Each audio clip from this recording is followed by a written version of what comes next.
जय श्री राम बच्चों। Class 11th chemistry equilibrium.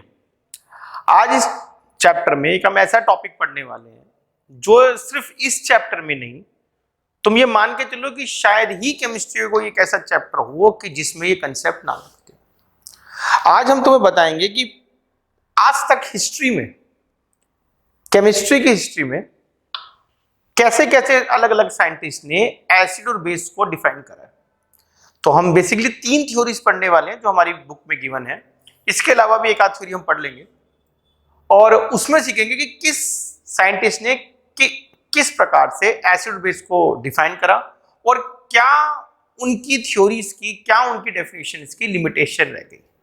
तो हमारे पास 3 थ्योरीज हैं, अर्हेनियस, ब्रॉन्स्टन लोवरी एंड लुईस कंसेप्ट। तो शुरू करते हैं एक एक करके। सबसे पहले है अर्हेनियस कंसेप्ट। अर्हेनियस कंसेप्ट कुछ 1884 के आसपास, 1884 के आसपास आया था। और ये कंसेप्ट क्या था? बड़ा सिंपल सा कंसेप्ट था ये। इसने क्या बोला, जो तुमने अब तक सुना होगा कि एसिड वो होता है जो H+ दे और बेस वो होता है जो OH दे। एसिड वो है जो पानी में जाकर H+ दे दे और बेस वो है जो पानी में जाकर OH- दे दे। तो शायद तुमने 10th में यही पढ़ा था, एसिड वो होते हैं जो H+ देते हैं, बेस होते हैं जो OH- देते हैं। ये अर्हेनियस कंसेप्ट ही है। 1884 से पहले जब अर्हेनियस ने कंसेप्ट नहीं दिया था, तो इससे पहले सिंपल बात चलती थी कि एसिड वो होते हैं जो खट्टे होंगे, बेस वो होते हैं जो कड़वे होंगे, इस तरह से कंसेप्ट थे। तो पहली बार केमिकली जो कंसेप्ट दिया गया वो अर्हेनियस कंसेप्ट दिया गया। क्या बोला गया? एसिड वो है जो पानी में घुल के, कोई भी एसिड जो होगा वो है जो पानी में घुल के H+ दे, और कोई बेस है तो वो है जो पानी में घुल के OH- दे। बढ़िया कंसेप्ट, हम सबने पढ़ा भी हुआ है। बस इस कंसेप्ट में एक दिक्कत आ गई, और वो दिक्कत क्या थी? दिक्कत ये थी,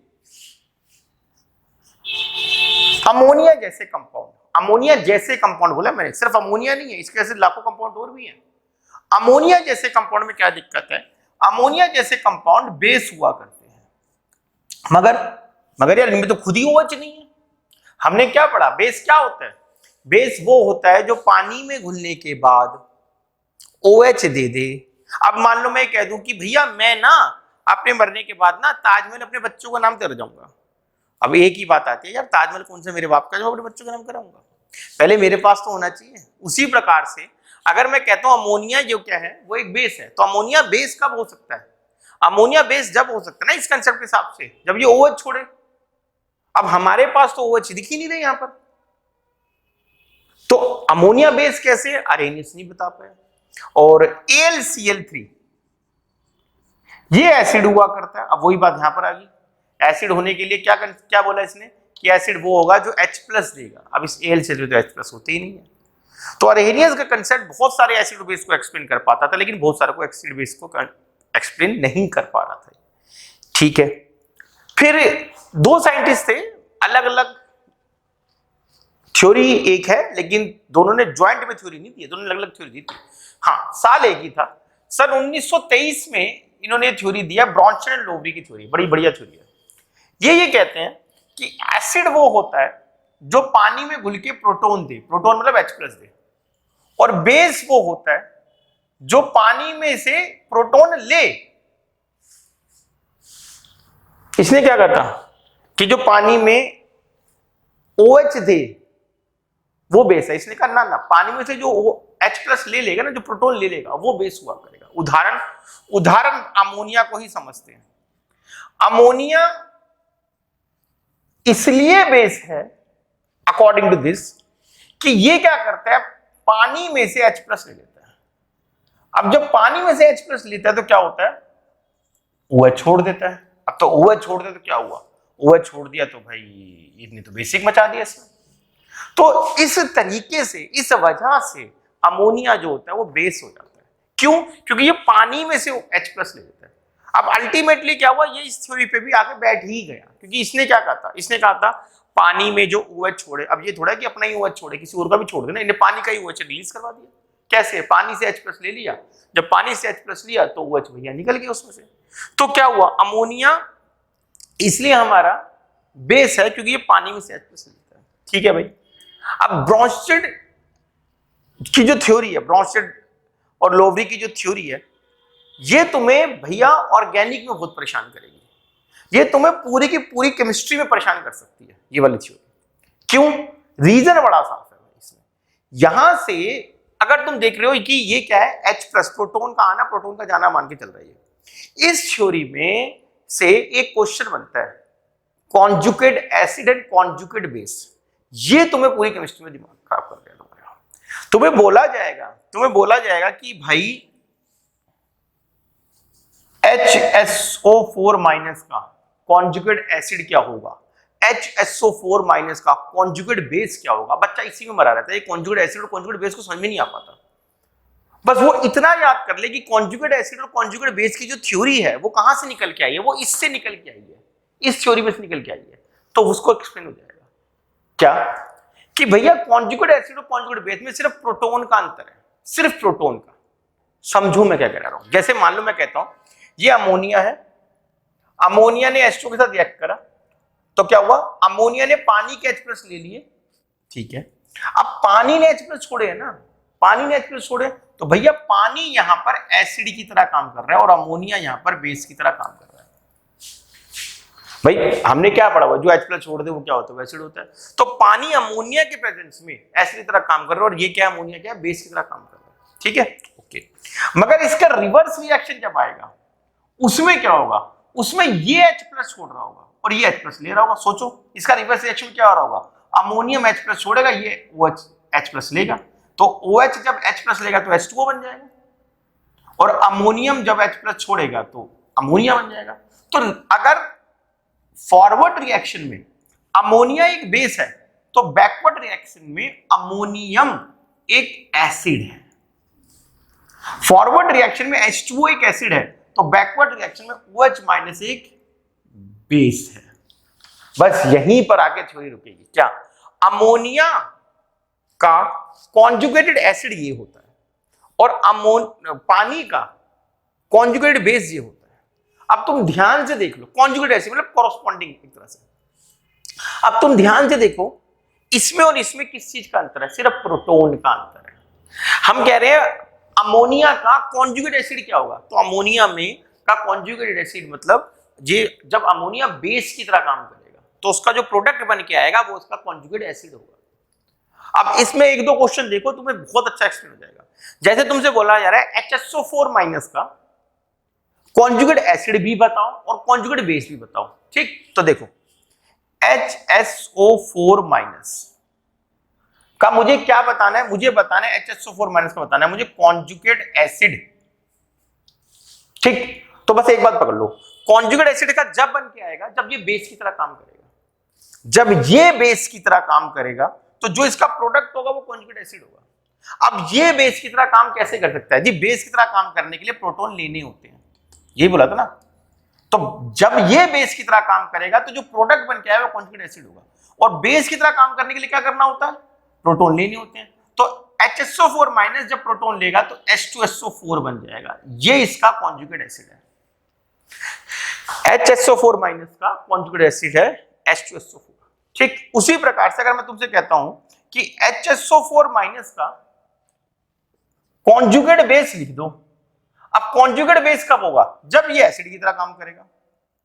और एसिड क्या होता है, जो H+ देता है, माइनस कर देता है।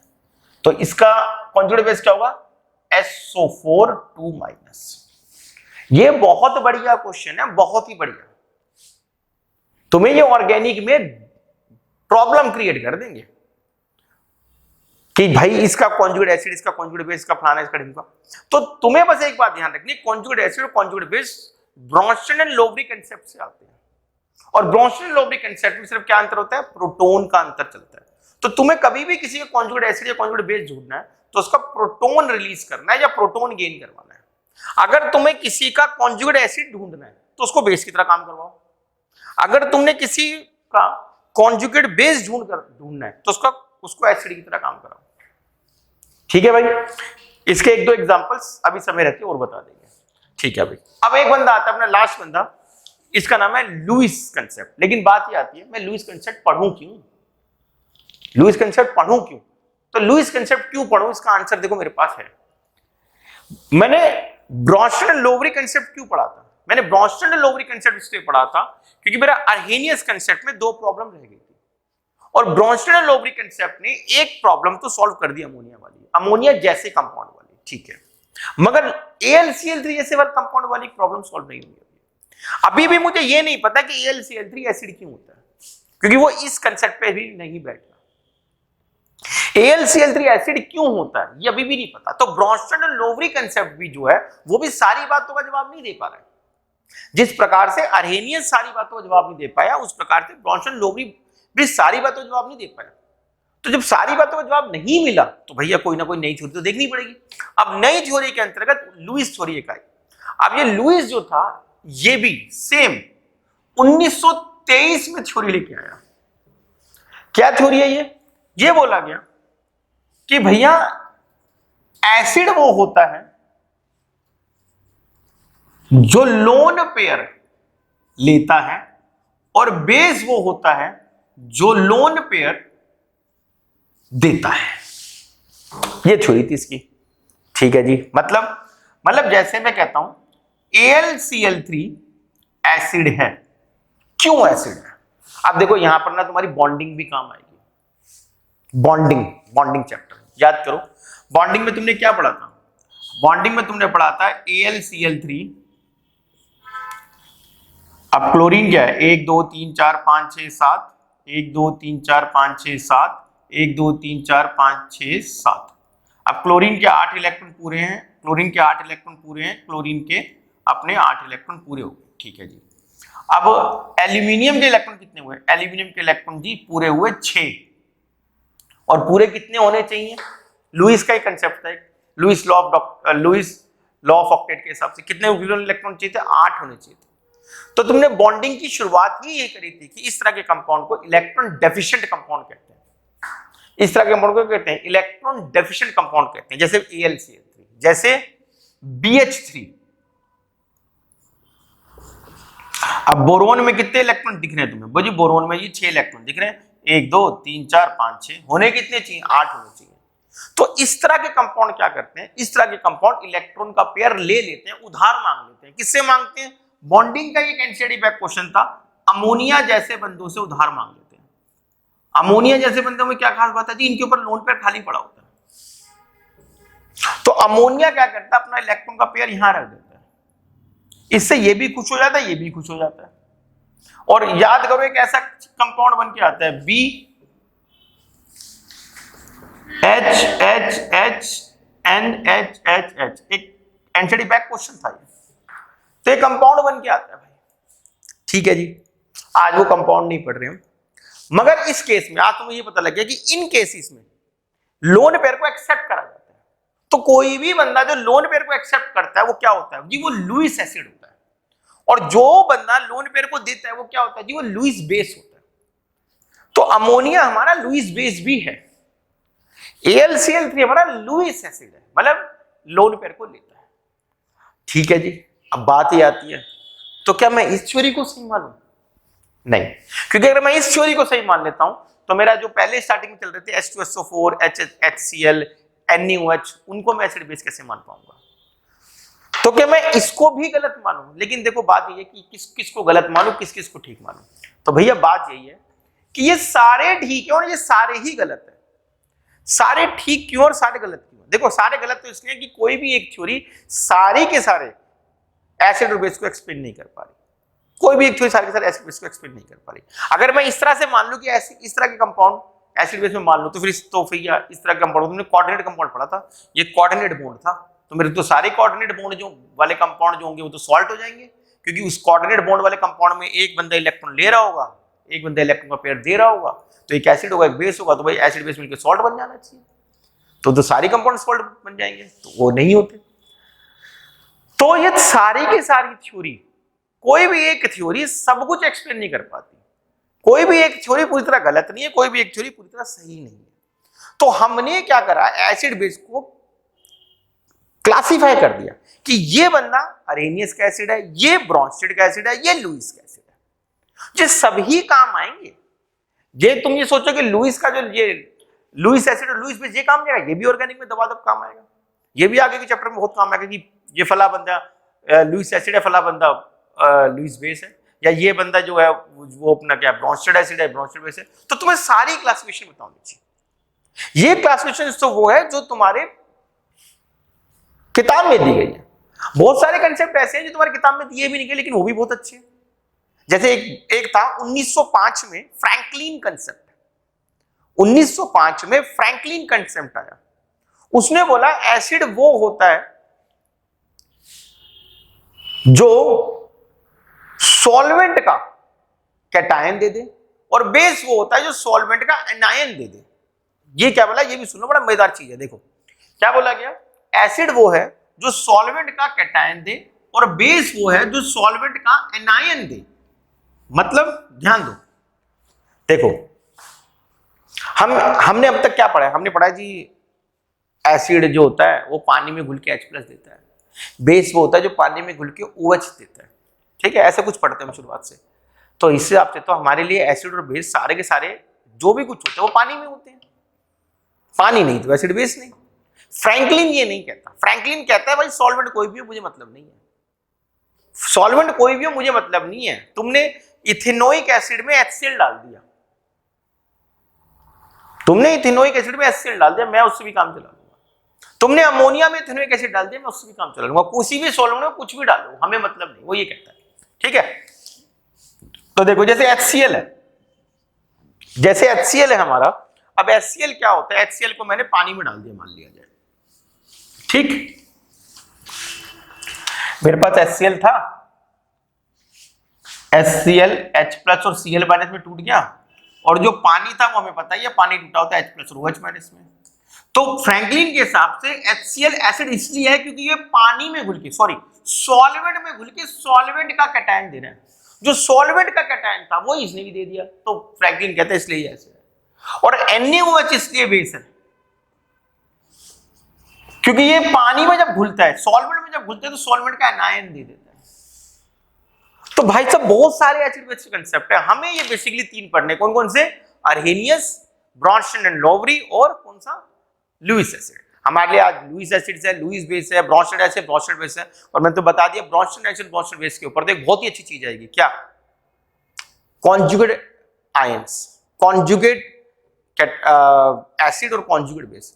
कॉन्जुगेट एसिड और कॉन्जुगेट बेस के लिए मैं तुम्हें एक बहुत अच्छी चीज बता रहा हूं, ध्यान से सुनो, बहुत बढ़िया चीज है। बिल्कुल भी पलक ना झपकते हुए सुनना है तुम्हें, ठीक है? सुनो, ये तुम्हें ऑर्गेनिक में बहुत काम आने वाली चीज है। जैसे तुम्हें बोला जाएगा, उदाहरण के लिए, एग्जांपल के लिए हम ले लेते हैं, कुछ भी लेते हैं। फॉर एग्जांपल हम लेते हैं इथेनॉल। एग्जांपल ले रहा हूं मैं, इथेनॉल। ठीक, अब इथेनॉल भी जो होता है वो क्या करता है? H+ छोड़ सकता है, और जो H+ छोड़ दे वो मेरे लिए क्या है? मेरे लिए तो एसिड है। तो ऑर्गेनिक के अंदर हमें यह बताना होता है कि बताओ जी इथेनॉल स्ट्रॉन्ग एसिड है या वीक एसिड है। तो कोई भी स्ट्रॉन्ग एसिड है या वीक एसिड है, मैं कैसे अंदाजा लगाऊं? मैं अगर मान लो ये एसिड है, पहली बात तो ये एसिड है, ठीक है। रिवर्स रिएक्शन में ये जो होगा वो बेस होगा।